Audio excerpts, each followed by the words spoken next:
Gopalapuram Telugu Desam party కుటుంబ సభ్యులందరికీ మనస్ఫూర్తిగా నమస్కారాలు, అభినందనలు, శుభాభినందనలు. నేను చాలా కార్యక్రమాలకు అటెండ్ అవుతాను, కానీ కార్యకర్తల మీటింగ్కి వచ్చినప్పుడు మాత్రం ఎనర్జీ డిఫరెంట్గా ఉంటుంది.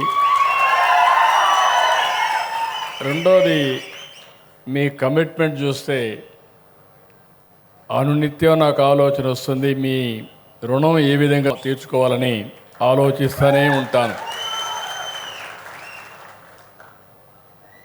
భారతదేశ చరిత్రలో మీరు చూస్తే తెలుగుదేశం పార్టీకి ఉండే కార్యకర్తలు ఏ పార్టీకి లేరు. అంకిత భావంతో పనిచేసే కార్యకర్తలుండే ఏకైక పార్టీ తెలుగుదేశం పార్టీ. 45 ఏళ్ళ నా అనుభవం, కార్యకర్త ఎప్పుడూ తప్పు చేయడు. అది నా గత అనుభవం కూడా. అనేక సందర్భాల్లో అనేక సంక్షోభాలు ఎదుర్కొన్నాం. సమర్థవంతంగా మనందరం ముందుకొచ్చాం. నేను అనేక సార్లు అనేక కార్యక్రమాలకు శ్రీకారం చుట్టాను.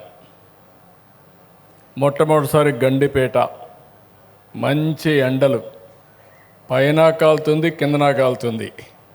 కొంతమంది కార్యకర్తలు అప్పుడు వచ్చేవాళ్ళు ఉండుంటారు. మంచి ఎండలో మే నెలలో శిక్షణ కార్యక్రమాలు పెట్టి కార్యకర్తలను తయారు చేసేవాళ్ళం. అదే సమయంలో ఈరోజు ఇంకా అందుబాటులోకి రావాలని మీ అందరితో చూస్తే నాకు ఫస్ట్ టైం ఈ ఎక్స్పీరియన్స్.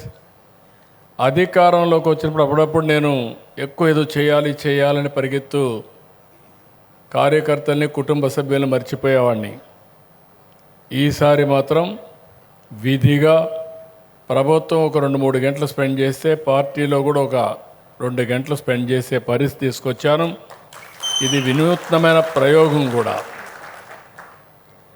దీనివల్ల మీకు ఎప్పటికప్పుడు దగ్గర అవుతారు, మీరు ఫీడ్బ్యాక్ ఇస్తారు. దాన్ని చూసుకొని నేను కూడా పార్టీ కార్యక్రమాలు ఏ విధంగా మళ్ళీ మార్పులు చేర్పులు చేయాలనో చేసుకుంటూ ముందుకు పోతున్నాం. ఈరోజే ఒక మాటలో చెప్పాలంటే నల్లజర్లలో ఒక వినూత్నమైన కార్యక్రమానికి శ్రీకారం చుట్టాం.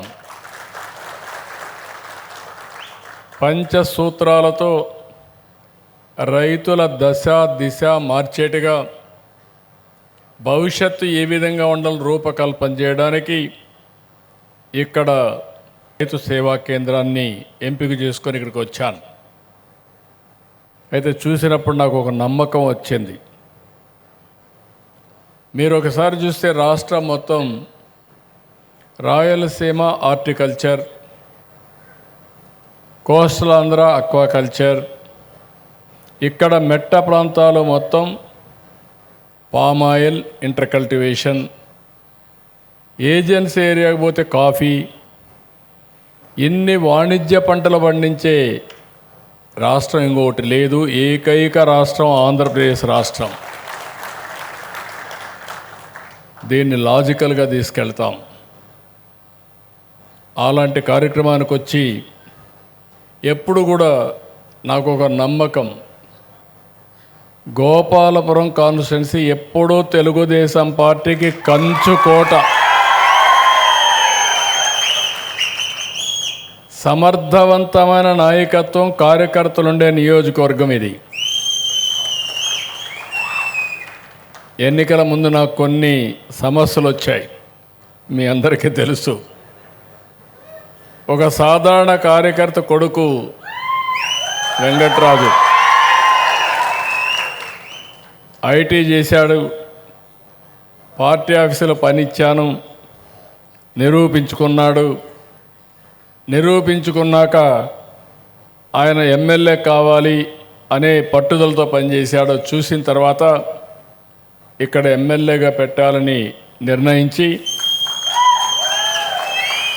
ఇక్కడ నాయకుల అభీష్టం మేరకు ఇక్కడుండే ఎమ్మెల్యేని కొవ్వూరుకు పంపించి ఇద్దరిని అఖండ మెజార్టీతో గెలిపించుకునే పరిస్థితి తీసుకొచ్చుకున్నాం మనం.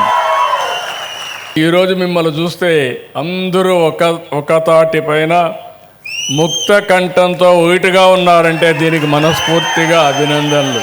ఈ బలం ఉన్నంత వరకు ఎప్పుడూ ఈ నియోజకవర్గంలో తెలుగుదేశం పార్టీ తప్ప వేరే జెండా ఇక్కడికి రాదు. అది జరుగుతుంది. ఇప్పుడు నేను వచ్చినప్పుడు మీరందరూ ఒకటి గుర్తుపెట్టుకోవాలి. చాలాసార్లు మీకు చెప్పాను నేను, తెలుగుదేశం పార్టీ ఒక విశ్వవిద్యాలయం రాజకీయ నాయకులను తయారు చేయడానికి. అందుకే ఎన్నో పార్టీలు వచ్చాయి, ఎన్నో పార్టీలు చరిత్రలో కనుమరుగైపోయినాయి. కానీ తెలుగుదేశం పార్టీ మాత్రం చిరస్థాయిగా తెలుగువారి గుండెల్లో ఉంటుంది. జాతీయ స్థాయిలో కూడా మెయిన్ రోల్ ప్లే చేసే పరిస్థితికి వస్తున్నాం. ఇక్కడ నేను మిమ్మల్ని అందరినీ కోరేది, ఈసారి మనం అఖండ మెజారిటీతో గెలిచాం. దీనికి కారణం ఏంటని మీరు అందరూ విశ్లేషణ చేసుకోవాలి. మనందరం కూడా రాజకీయ విశ్లేషకులం. కొంతమంది పార్టీ పెట్టినప్పటి నుంచి ఉన్నారు, కొంతమంది యంగ్స్టర్స్ వచ్చారు. కానీ ఈరోజు మనం గుర్తుపెట్టుకోవాల్సింది, ఇన్ని ఎన్నికలు చూసిన తర్వాత మొన్న ఎన్నికల్లో చరిత్రలో ఎప్పుడూ గెలవని గెలుపు, ఒక హిస్టారికల్ విక్టరీ వచ్చింది. ఆ విషయం మీరు గుర్తుపెట్టుకోవాల్సిన అవసరం ఉంది. దానికి కారణం వైఎస్ఆర్ కాంగ్రెస్ పార్టీ చేసిన అరాచకం, రాష్ట్రానికి చేసిన విధ్వంసం, ప్రజలకు తీవ్రమైన ద్రోహం చేసే పరిస్థితులు ఒక్కటి కాదు, అన్ని సెక్టర్లో నాశనం చేశారు. నేను 4వ ముఖ్యమంత్రి అయ్యాను. కానీ ఈసారి వచ్చినప్పుడు ఉన్న సమస్యలు ఎప్పుడూ చూడలేదు. కానీ రాత్రింబగళ్ళు పనిచేసి 1.5 సంవత్సరంలో 18 నెలల్లో మళ్ళీ అడ్మినిస్ట్రేషన్ ఘాటిన పెట్టడమే కాకుండా ఎప్పుడూ చూడని అభివృద్ధి సంక్షేమం అందించే బాధ్యత మన పార్టీ తీసుకుంటా ఉందని చెప్పి కూడా నేను మీకు తెలియజేస్తున్నా. రాజకీయాల్లో ఉండే మీకు కూడా గుర్తుపెట్టుకోవాల్సింది, ఎప్పటికప్పుడు స్ట్రాటజీస్ ముఖ్యం. ఎందుకు ఈ ఎన్నికల్లో ఇంత పెద్ద విక్టరీ వచ్చిందంటే ప్రభుత్వం పైన ఉండే వ్యతిరేకతే కాదు, ఒక ఆలోచన చేశాం. ఇలాంటి దుర్మార్గమైన పాలనలో ప్రభుత్వ వ్యతిరేక ఓటు విడిపోకూడదనే ఉద్దేశంతోనే ఆ రోజు పవన్ కళ్యాణ్ గారు, జనసేన, తెలుగుదేశం ముందు ఒక అవగాహనకు వచ్చాం. ఎప్పుడైతే అవగాహనకు వచ్చామో గెలుపు ఖాయం అనే అభిప్రాయం ప్రజల్లోకి వచ్చింది. రాష్ట్రాన్ని పునర్నిర్మాణం చేసుకోవాలంటే బీజేపీ అవసరం కూడా ఉంది. అప్పుడే బీజేపీ కూడా ముందుకు వస్తే 3 పార్టీలు కలిపి కూటమి పెట్టుకున్నాం. ఆ కూటమి మీరు చూస్తే 57% ఓట్లు, 94% సీట్లు గెలిచే పరిస్థితికి వచ్చాం. ఆ దెబ్బతో 11 మందికి వచ్చి ఇప్పుడు అసెంబ్లీకి రాకుండా పారిపోయే పరిస్థితికి వచ్చాడు. మాట్లాడితే నాకు అపోజిషన్ అంటాడు. అపోజిషన్ మనం ఇచ్చేది కాదు, ప్రజలు ఇచ్చేది. ముఖ్యమంత్రి అయినా ప్రతిపక్ష నాయకుడైనా ప్రజలే ఇస్తారు తప్ప మనం ఇచ్చేది కాదు. ఇక్కడ మీరు గుర్తుపెట్టుకోవాల్సింది, రాబోయే రోజుల్లో రాష్ట్రం మనం అనుకున్న ప్రకారం జరిగితే జరగాలి. 2047కి భారతదేశంలో నెంబర్ 1 రాష్ట్రంగా ఉంటాం. అదే సమయంలో భారతదేశం కూడా ప్రపంచంలో నెంబర్ 1గా ఉంటుంది. ప్రపంచం మొత్తం తెలుగు జాతి నెంబర్ 1 జాతిగా ఉంటుందని చెప్పి కూడా నేను మీకు తెలియజేస్తున్నాను. ఈ అడ్వాంటేజ్ తెలుగుదేశం కార్యకర్తలు తీసుకోవాల్సిన అవసరం ఉంది. మీలో నాయకత్వ లక్షణాలు పెంచుకోవాలి. ఎవరు కూడా నాయకులుగా పుట్టుకతోనే రారు. అనునిత్యం మీరు ఆలోచించే విధానాలు, దాన్ని అమలు చేసే విధానం పైన మీ సక్సెస్ ఆధారపడుతుంది. ఎప్పటికీ తెలుగుదేశం పార్టీ అధికారంలో ఉంటే రాష్ట్రానికి శుభం. అనుకున్నట్టన్నీ కూడా మనం సుజావుగా మార్నింగ్ కూడా చెప్పాం. ఎన్నో విజయాలు మనం సాధించాం. ఈ విజయాలు నిరంతరం కొనసాగాలంటే తెలుగుదేశం పార్టీ అధికారంలో ఉండాలి, మిత్రపక్షాలు కలిసి ఉండాలి. అప్పుడే ఈ బలం ఉంటుంది, ముందుకెళ్తాం. ఇక్కడ మిమ్మల్ని కోరేది ఏంటంటే, నేను ఎప్పటికప్పుడు అనలైజ్ చేస్తున్నా. మీ ఎమ్మెల్యే ఎట్లా పనిచేస్తున్నాడు, నాయకులు ఎట్లా పనిచేస్తున్నారు, అందరి జాతకాలు చిత్రగుప్తుడు మారిగా రికార్డ్ చేస్తూనే ఉన్నాం, అప్డేట్ చేస్తూనే ఉంటాం. మీకు కూడా ఎప్పటికప్పుడు ఇస్తాం. ఎవరైతే బాగా పనిచేస్తారో వాళ్ళని ఆటోమేటిక్గా రికగ్నైజ్ చేస్తాం. మీరు నా దగ్గర తిరిగే పని లేదు. నేనే మీరు సమర్థులైతే ఎత్తుక్కుంటా వచ్చి మిమ్మల్ని ఏ విధంగా పైకి తీసుకొచ్చే మెకానిజం ఎస్టాబ్లిష్ చేస్తున్నాం. ప్రభుత్వం, పార్టీ రెండు కూడా సమాంతరంగా తీసుకెళ్తున్నాం. నేను ఎన్నికల ముందు ఒక మాట చెప్పాను, ఎవ్వరు రికమెండేషన్లు చేయొద్దండి, సీట్లు మాత్రం మెరిట్లో ఇస్తాం, గెలిచే అభ్యర్థులకే దండేస్తానని ఆ రోజు నేను చెప్పాను. నేను ఎవరి మాట వినలేదు.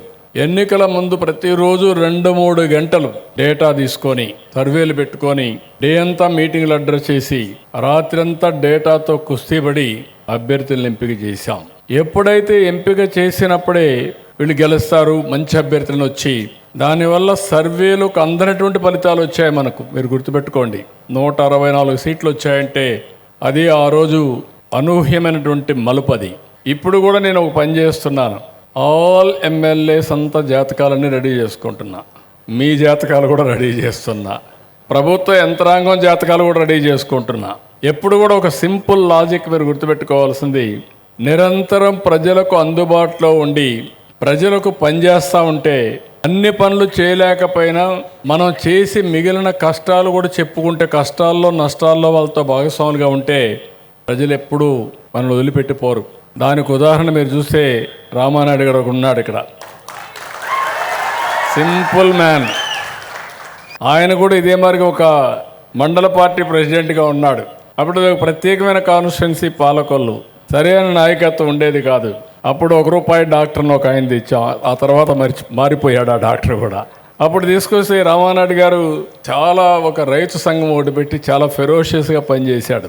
అది చూసిన తర్వాత నాకు అనిపించింది ఈయన్ని కానీ ఎంపిక చేసుకుంటే బెటర్గా ఉంటుందని నేనే ఎంపిక చేసుకొని ఆయన ఎమ్మెల్యేగా ఆ రోజు ఎంపిక చేస్తే తర్వాత అన్ని ఎన్నికల్లో తిరుగులేని నాయకుడిగా చలామణి అవుతున్నాడు. అదే ఆయన సిన్సియారిటీ. మొన్నే వాళ్ళ అమ్మాయి పెళ్ళయింది, పెళ్లిలో కూడా పసుపు చొక్కా వేసుకున్నాడు. Can you imagine? దానివల్ల ఏంటని మీరు ఆలోచిస్తే తెలుగుదేశం అంటే విశ్వసనీయతకు మారుపేరుగా రామానాయుడు నిలిచాడు, పేదవాళ్ళ ప్రతినిధిగా నిలిచాడు, ఎవరికి ఏ కష్టం వస్తే వెళ్ళిపోతాడు. ఆ దెబ్బతో ఇప్పుడు కూడా వేరే వాళ్ళందరూ ప్రయత్నం చేస్తున్నారు కానీ ఆయన క్రాస్ కాలేకపోతున్నారు. ఇంకా ఇప్పుడు లేటెస్ట్ డేటా కూడా నేను చెప్తున్నా, పాతది కాదు, లేటెస్ట్ డేటా కూడా. మీ ఉత్సాహం చూస్తే నాకు అనిపిస్తుంది చాలా హుషారుగా ఉన్నారు. దీన్ని శాశ్వతంగా మీరు ముందుకు తీసుకుపోవాల్సిన అవసరం ఉంది. అలయన్స్లో ఎన్నికల సమయానికి ఈ సమయానికి చూస్తే ఇంకొంచెం పెరిగాయి ఓట్లు. దీనికి మనస్ఫూర్తిగా అభినందిస్తున్నా. చాలా నియోజకవర్గాల్లో పెరిగాయి, ఈ నియోజకవర్గం బాగా పెరిగింది.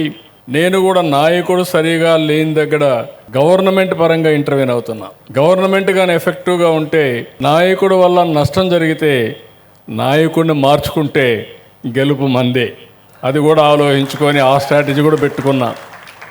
ఈ విధంగా మీరు చూసినప్పుడు నేను మొత్తం సర్వేలు చేసి ఎక్కడికక్కడ ముందుకు పోతున్నాం. అయితే ఈరోజు మీరు చేయాల్సిన పని ఏంటంటే, ఎమ్మెల్యే రేటింగ్ బాగుంది, అవైలబిలిటీ కూడా బాగానే ఉన్నాడు కాన్స్టిట్యున్సీలో. ఇంకా చిన్న కరెక్షన్స్ ఉన్నాయి మీరు చేసుకోవాల్సింది.